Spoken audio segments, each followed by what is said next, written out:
Satori chats here with Janis Rozenbergs. Hello. That's how you pronounce it properly. Rozenbergs, but close enough. Okay, one of the first episodes we're doing on this, we're doing chats looking at people that have a certain level of success and how did they achieve it. Hopefully we can learn something from that ourselves, the viewers, etc. Because like we were saying, a lot of time you just see the picture of the medal, you don't see the work behind the medal, and that's all you see everywhere on Instagram. You know, success, which is great, we want success, but how do you actually achieve the success, you know? Yeah. So for anyone that doesn't know, Janis is reasonably successful. A lot of pressure to be successful now. Yeah, you're 21? Yeah. When are you 22? April. Oh, so like that's still a good bit away. You're college educated, a degree in sports and business management. Yeah. Obviously in line with what you're doing. You've been doing well in Jiu Jitsu, your chosen sport, and progressing competition wise and building up. So yeah, just trying to see a bit of the background behind people, their attitudes, culturally, etc. What helped be successful. So what made you successful, Hans? What made me successful? Jeez, I don't know. I should have given them the questions in advance, shouldn't I? But no, put me on the spot. I don't know. I think just never complicating it too much. I was lucky I had Pat and John in front of me who kind of paved the way and made things a lot easier, and they never made it seem hard, if you get what I mean. Like, it was never like, oh, this is so difficult and being successful is going to be so great. Like, it was just like, just do that and you'll do it. Like, get your college degree and it's not crazy difficult, you can do it. Everything's doable, you know. There's nothing that's crazy difficult, like, especially for me, I'm doing sports management and coaching. I wasn't doing anything crazy, I just had to put in the work and not make excuses. I think it's just putting in the work, really. Yeah, I think that's the main thing. I don't know how much of that you got from us though, because Janis, before he came to train with us, fancied himself as a Roger Federer. He came in, first night he came in tennis shorts and with the wristbands and everything on. I don't know about that, don't know how true that is. The mentality, like the training sessions, like lots of people say, oh, this sport is really hard, Yeah. and some of the sports that you don't necessarily think are hard are really hard.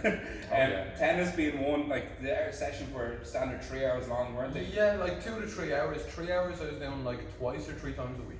Yeah, and what age were you at when you're doing that? 13 to 15. 13! Just running. Yeah, And also, once, like, the great thing about Jiu-Jitsu is you learn so much new stuff all the time. The sport's developing so much. But I imagine such a developed sport like tennis that's been around centuries and centuries, a lot of it you're doing the same thing day in, day out. Would you be? Oh, 100%. Like, it was just, it was grind, especially the coach I had was Justin Clark in Clontarf, and he was a great guy, a real guy I really look up to still. And it was just work hard. It was Conor Taylor and Justin Clark who are known in Ireland as the guys who make you work hard. They're the guys who build the best guys in the country, and there was no secret. It was just you stand at the baseline, the back of the tennis court, and you just hit tennis balls all day. That's what they instilled in us. It was, you have to be the most consistent, you can't miss a ball, and that was the training. The first hour was just hit the ball on the baseline, don't make a mistake. That's it. So reps, stuff that we can take away to any sport. They done the reps, they done the time, and they done the quality of reps, which is something that we always try to preach to people as well. 100%. And it's something that people don't necessarily want to do. They don't want to hear it. They don't want to hear it. It frustrates me because for me, I think the baseline of success, like the baseline of doing anything well, is consistency. So as the more consistently you do it, the better you're going to get at it. So consistency is vital. You can't do something 3 times and expect to know it. Yeah, you know, so unfortunately, it frustrates me when people like show up and to a drilling session, especially where I'm trying to bang out 500 reps in a training session. Maybe like if I'm doing passing or speed passing, you want to be going as fast as you can, doing the best reps you can, and people talk and stuff, and I don't like that. Yeah, but that's it, the amount of reps, because it's one thing knowing how to do something, it's another thing being able to do it, and then it's another thing being able to do it when someone's trying to resist. And then resist in competition, and then resist in world-class competition. You know, like there's levels and levels. Yeah, there's levels and levels. Yeah. I thought before that, obviously, you would have been getting coached by your mom in tennis, wouldn't you? So another thing is, Janis's mom was a professional athlete from the Soviet high bloc. level, So, which is something that we can only aspire to be as professional athletes. So you think that as society goes on, there'll be more opportunities to be professional athletes, but really there was more then for those guys. Yeah, the system back then was different. Like my mum went to sports school, so rather than her focus being education, it was sports. They'd go do a training session in the morning, they'd go to school for a couple hours, another training session, maybe another couple hours homework, and then more training. Like it was centered around training rather than education. There seems to still be a few of those schools over in Russia. Yeah, for sure. Eastern Bloc, doesn't there? Because you see it with the wrestling and stuff like similar like that. Yeah, They're in the centre of excellence. Similar training strategies. Probably still do very similar methods. Like 100%. Not much has changed over there for sure. Yeah. Which is why they've kind of fallen behind. I feel like the education has grown and they kind of haven't grown as fast with it. Yeah.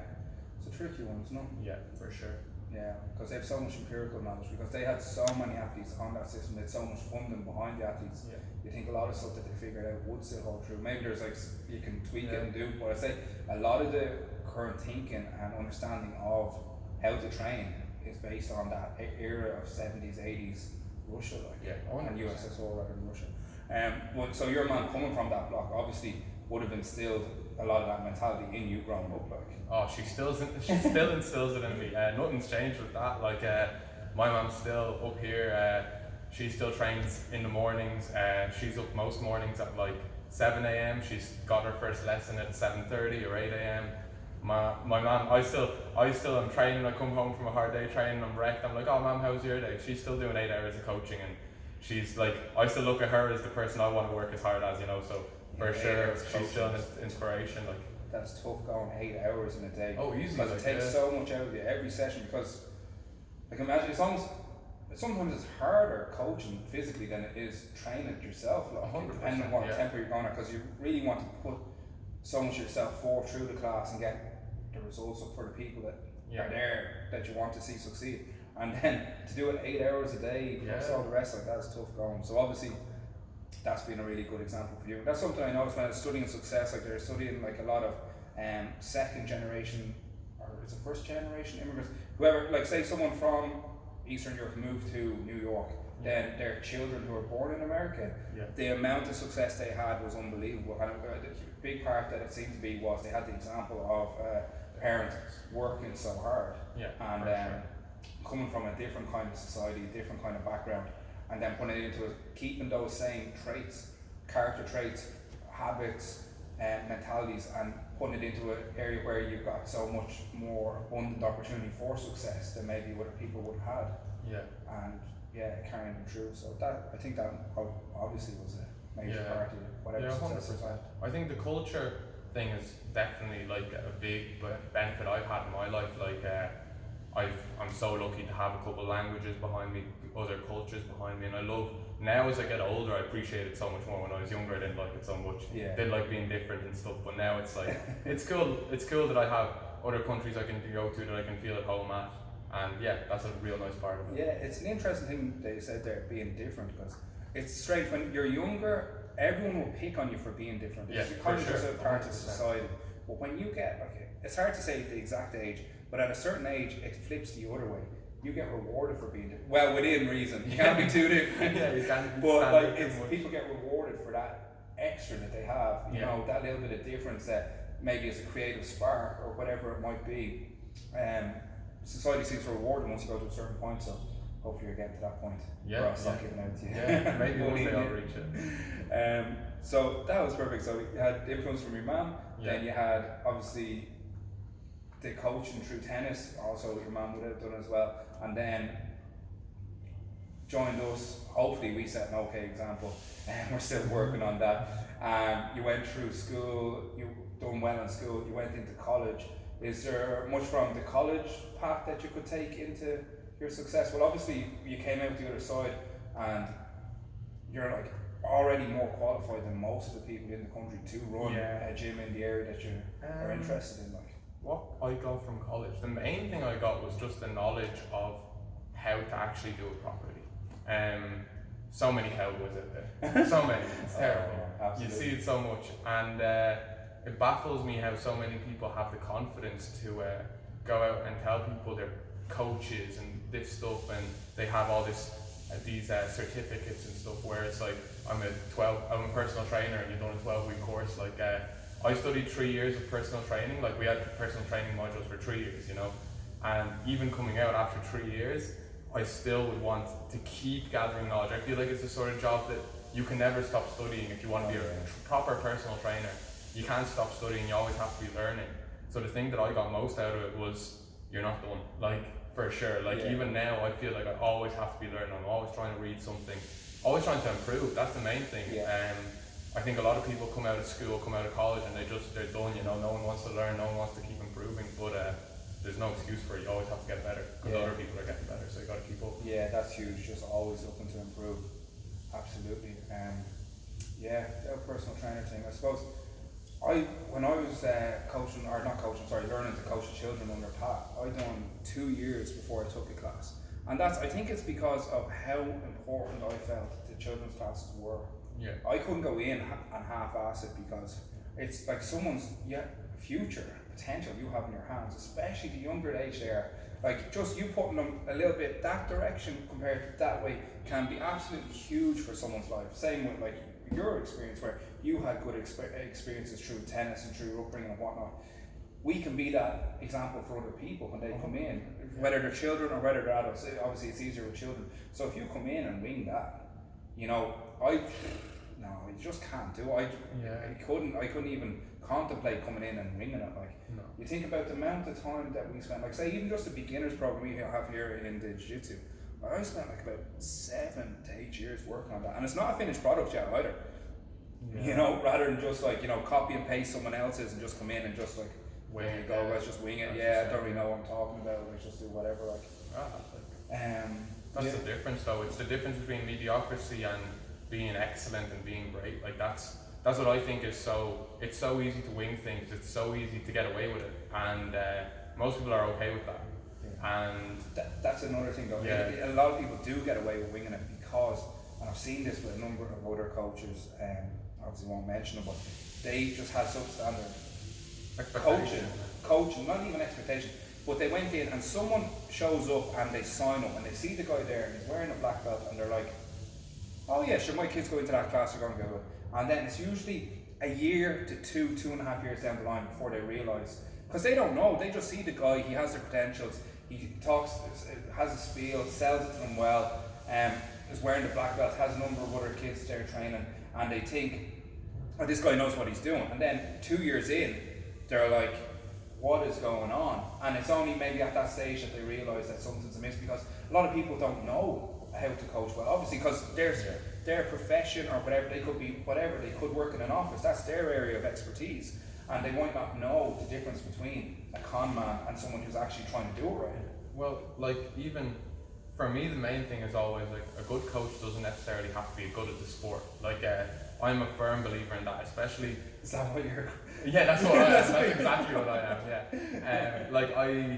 For me, people's main stereotype, especially like I work the reception a lot in the gym, and people come in, they're like, "Oh, is there no black belts teaching?" And my reply is always that we don't have black belts teaching, but all of our coaches are qualified or have studied under qualified coaches, like which is priceless compared to a black belt around your waist.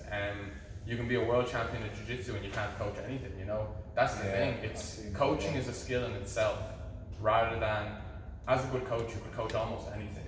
You know. It's not just I'm good at jiu-jitsu so I can be a good jiu-jitsu coach. It's not like that at all. I've traveled a lot of places. One place I was, I think the coach was like a 4th or 5th degree black belt, and it was like that. The thing that I really took from that was exactly that, but also was actually wanting to coach and improve the people that are in their room.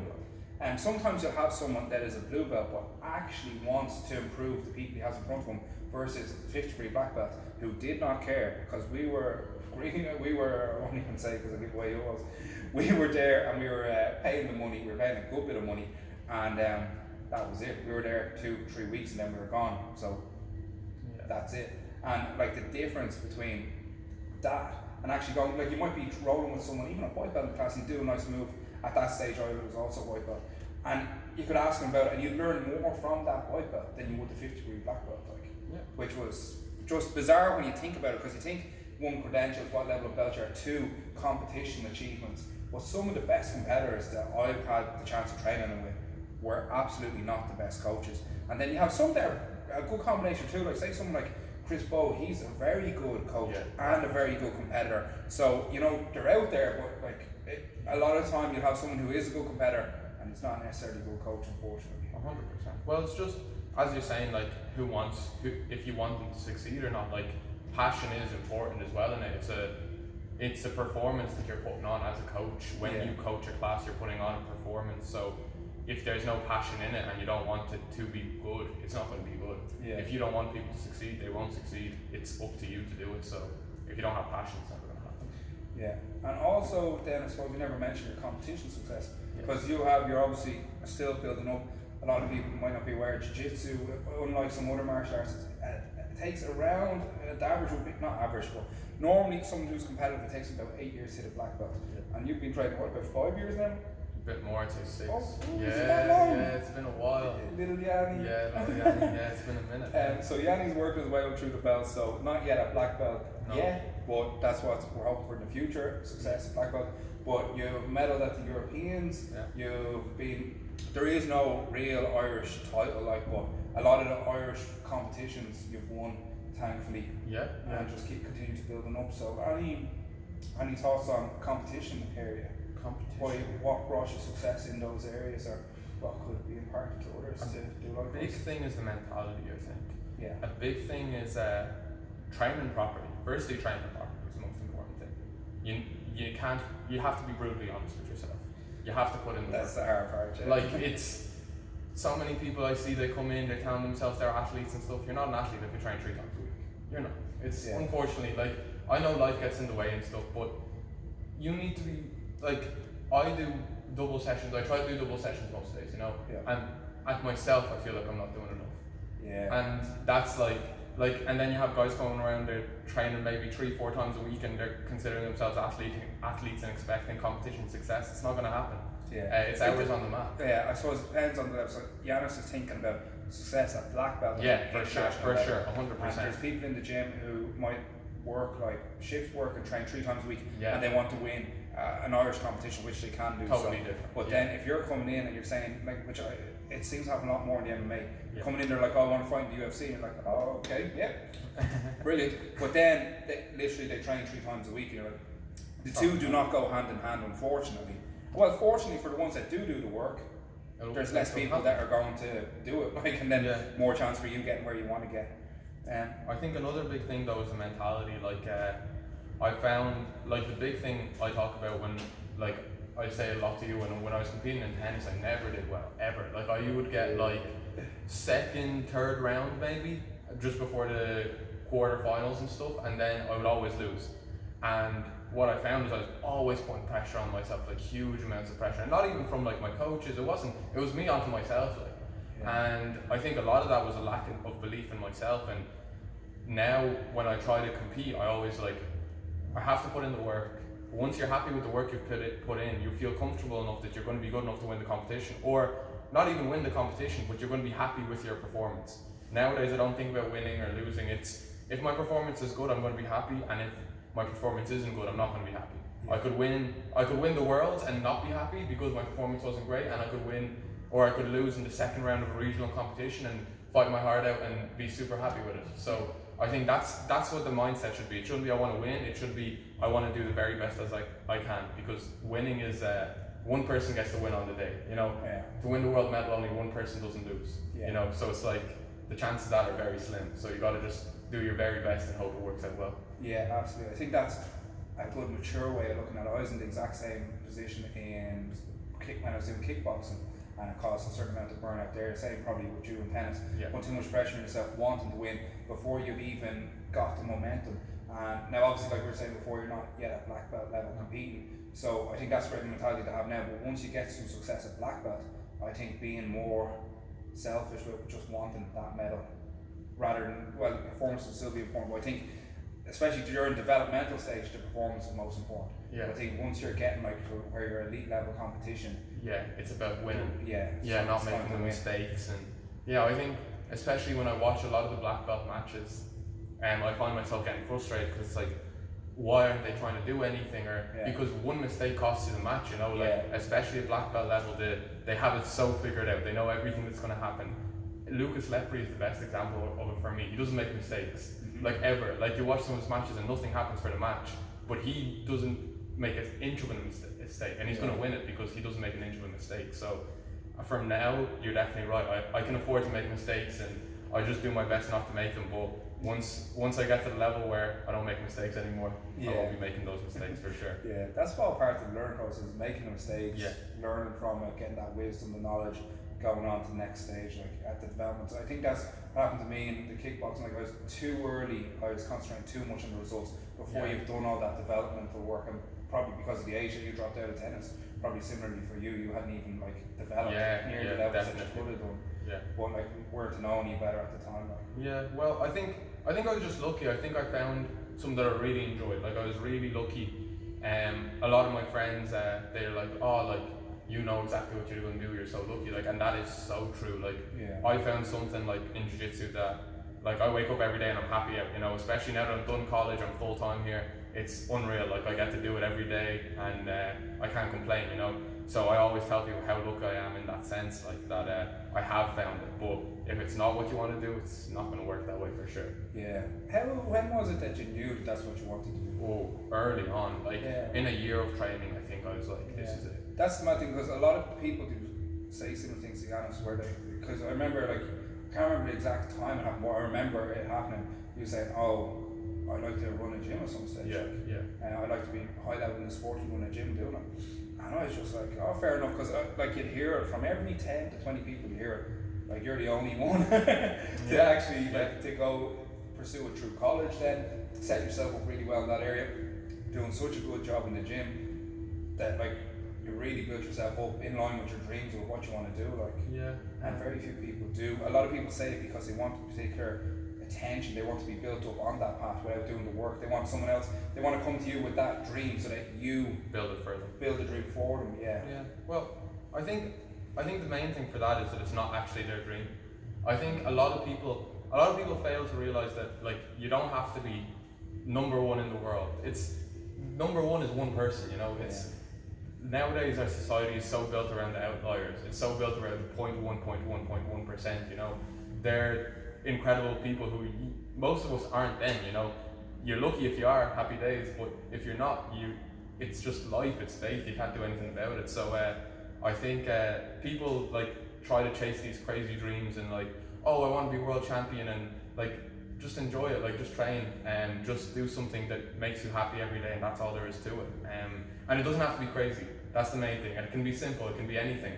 People try to make these crazy dreams for themselves and don't realize that in reality a simple life is probably what you're going to have, and it's honorable to chase it. Like, it's honorable to be happy with a good life, and a lot of people look for these crazy dreams and then fail at them and then get upset about it or go off the right path because they didn't succeed in this crazy idea that they had in their head, when in reality your goal could just be, I'll be happy if I have a steady job and train 3 days a week and I'm providing enough for my family, you know. People try too hard, I think. It depends on the goal, but I think for me, I think it's okay to dream about maybe being world champion, but a lot of time, like Janis said, people don't achieve it because it is, if you pick something like that, it's extremely difficult to achieve. But if you achieve it, good for you. Most people obviously won't. But it's the journey, like it's the day in, day out, the training with your friends, enjoying it, and enjoying the sport and developing towards that goal, or that dream. Goal isn't the right word. And if for whatever reason it doesn't work out, you have like all these years of that was a great time. I enjoyed it, like for sure. As opposed to some people, like, and I've been there myself, it's like, oh, I have to do A, B and C in order to get ready for the competition, and you're completely burnt out or you're carrying injuries and you're just not enjoying it, and then it's like, and you didn't win the comp. So if you're doing that, you're not enjoying training and you don't win the comp, what have you got? You don't have anything. So you might as well enjoy it. Like, you might as well set yourself up and enjoy the journey. Oh no, it's definitely all about enjoying the journey. Like, I think it's also real. Like, it's simple, especially in our day and age, and a lot of people listening would be in similar situations to me. You know, like, you're able to get into college, and especially in Ireland, like, I look at the opportunities that I got being born here and being raised here. It's like, man, how are you not working towards your dream? Like how have you not found something that you really want to do and work on it, even if it's just a little bit, even if it's 10 minutes every day? Like there has to be something that burns you, you know, that keeps you going. Yeah. And it's mad that I know so many people don't do that. It drives me mad. But that being said, you were lucky. You would have been what, like maybe 16 when you had an idea what you wanted to do. Oh yeah, like I was.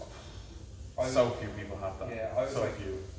I was 24 and a half when I started training a lot, and I had no idea where that was going to go.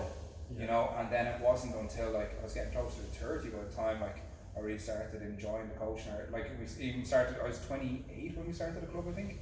You know, so like really? Yeah, and it wasn't even that we started the club at the time. It was just we started training and renting a mat space so that we could train closer to home. And then in time that flourished into something else. So even if you weren't lucky enough, like Janis, like I think Marcelo Garcia was saying, he was like 13 or 14 when he realised what he wanted to do.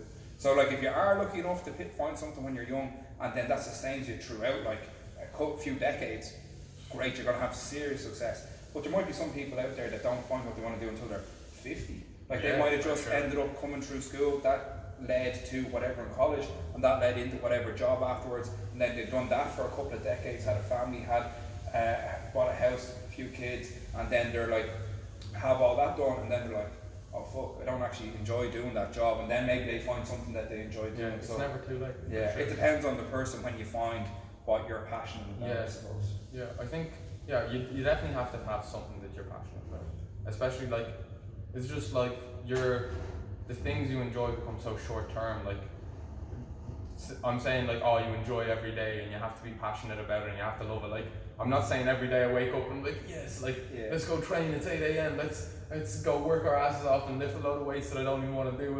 Like listen, I don't I don't enjoy, like, let's say lifting weights. For me, lifting weights is the worst. Like the main reason I do it, I'm motivated by it because I know it prevents me from injury and I get stronger from it. So I'm motivated in the jiu-jitsu side of it, you know.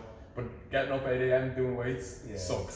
So like I think a lot of people like have these dreams of like their goal. They say they want to be a jiu-jitsu champion, for example, and their idea is I'm going to train jiu-jitsu and I'm going to be pretty consistent with it, and then I'll be a jiu-jitsu champion. But there's so much other stuff to it, you know. Yeah. There's levels to it. There's so much you need to do, and they don't want to do they just want to train jiu-jitsu, which is the funnest part of it, you know. Doing rounds, you can do that all day, it's unbelievable, it's great fun, but it's the stuff that's not so fun that really makes the champions. So I think that's what a lot of people don't understand and don't reach their goals, because they don't realise that you have to do the not so fun stuff to succeed at the fun stuff. Yeah, I think that's something I've found, like a lot of people, and I've been there once or twice myself, even when you come to that realisation, a lot of times it's like, once you know what you have to do to be successful, which is a big part of it in the first place, then it's a whole different story actually doing it though. Oh yeah. You know, to do it and to do it week in, week out, year in, year out for a decade, that's different gravy. Yeah. I think that's our first kid coming in, possibly. Alright, we'll get down there now in a second. So I'll just wrap up. I thought when we were starting this that I was like, what would you have to say about success? I was like, just do the hard work, know what you want, and do the hard work. Yeah. And that's it. I thought that was pretty much it, so I thought it'd be really short. No. I think there's more to it. I think the hard work comes from just consistency. Like, if you really want it, you actually will do the hard work. I think most people just don't really realize what they want. They just look at like their social media and they look at other people around them and they think, oh, I have to want to be a champion because that's what everyone else wants. It's not. It can just be happiness, man. Like, I don't even try to think, oh, I want to be a champ or anything like that. It's just I want to enjoy my training and I want to get as good as I possibly can be. Like, that's what I really love to be the best you can be. Yeah. I love that about Satori because it's like it's exactly what I think is the right way it should be. You should think about yourself, not other people, because you're not other people. It's you, and that's it. I think on that note, yeah, we should wrap it there. Thank you, John. Thanks, Yanni, for the chats.